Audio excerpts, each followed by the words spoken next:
हमारे तीसरे अध्याय झीलों की नगरी के प्रश्नोत्तर पर चर्चा करेंगे। हमारा पहला प्रश्न है, अरावली पर्वत के बीच कौन सा शहर है? अरावली पर्वत के बीच उदयपुर शहर है। प्रश्न 2, नेहरू उद्यान कहाँ है? फतेह सागर झील के बीच नेहरू उद्यान है।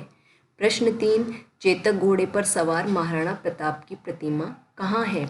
मोती मगरी में चेतक घोड़े पर सवार प्रताप की प्रतिमा है।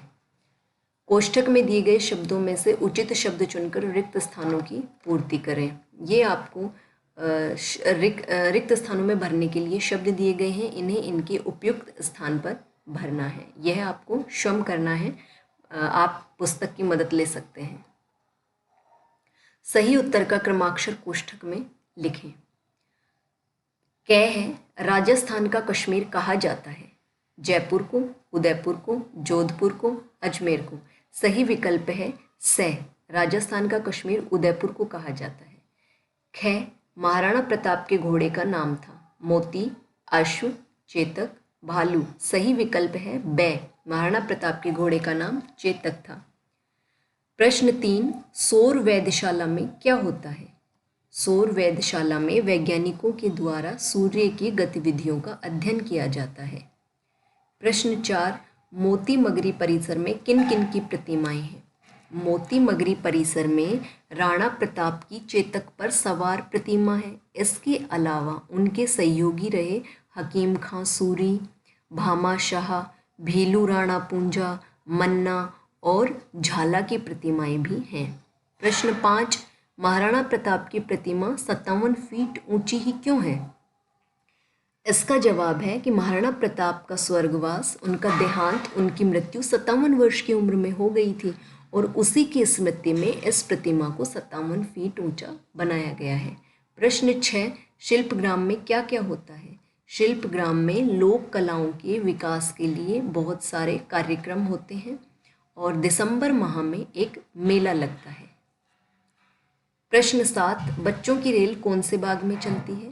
बच्चों की रेल गुलाब बाग में चलती है। इसके बाद आती है भाषा की बात। एक ही प्रत्यय लगाकर बहुवचन बनवाएं। एक वचन है और बहुवचन, जिन संज्ञा शब्दों से हमें किसी शब्द के एक ही होने का बोध होता हो उन्हें एक वचन कहते हैं, और जिन संज्ञा शब्दों से हमें दो या दो से अधिक का बोध होता हो उन्हें हम बहुवचन कहते हैं। प्रत्यय जो शब्द के पीछे लगकर उसके शब्दार्थ में परिवर्तन कर देते हैं, जैसे सहेली शब्द है, इसमें या प्रत्यय लग गया तो इसका अर्थ चेंज हो गया। सहेली यानी एक सहेली, और सहेलियां दो या दो से अधिक सहेलियां।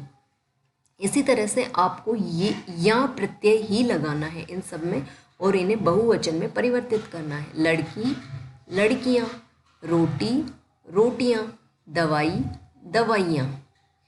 यह भी करें, झीलों की नगरी में दर्शनीय स्थल के नाम और ये कहाँ स्थित है ये हमें बताने हैं। नेहरू उद्यान ये फतेह सागर झील के बीच स्थित है। सौर वेधशाला फतेह सागर झील के उत्तर में स्थित है। महाराणा प्रताप की 57 फीट ऊंची प्रतिमा ये प्रताप गौरव केंद्र में स्थित है, जो नीमच माता की पहाड़ी के पास स्थित है।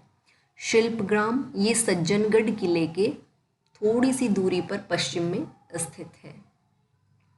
इसके बाद आता है अपने से बड़ों के साथ चर्चा करके राजस्थान के प्रमुख ऐतिहासिक स्थलों की जानकारी कर उनके नाम और जिले का नाम लिखें।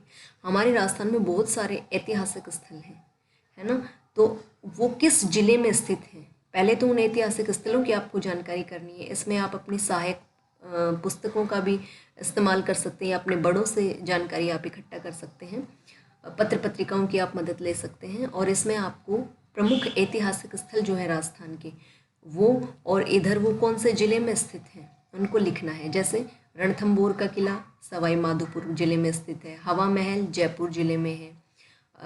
विजय स्तंभ, कीर्ति स्तंभ ये चित्तौड़गढ़ जिले में है। सोनार किला जैसलमेर में है। इसी तरह से आपको प्रमुख स्थल और उनके ज़िले का नाम लिखना है। इसके बाद है महाराणा प्रताप के जीवन के बारे में अपनों से बड़ों से पूछकर जानकारी एकत्रित करें। महाराणा प्रताप राजस्थान के एक प्रतापी राजा हुए हैं। प्रतापी, बहुत ही साहसी, और उन्होंने मुगलों की, जो मुगल आए थे अकबर बाबर, उनकी अधीनता इन्होंने स्वीकार नहीं की, बल्कि इन्होंने बहुत सारे कष्ट झेले और जंगलों में ये रहे। इन्होंने अपना वहाँ जीवन व्यतीत किया, घास की रोटियां खाई, लेकिन उन्होंने मुगलों की अधीनता स्वीकार नहीं की। तो महाराणा प्रताप की जीवन से जुड़ी हुई और भी बातें आपको अपने बड़ों से पूछनी है और उनके बारे में जानकारी एकत्रित करनी है। आज बस इतना ही। धन्यवाद।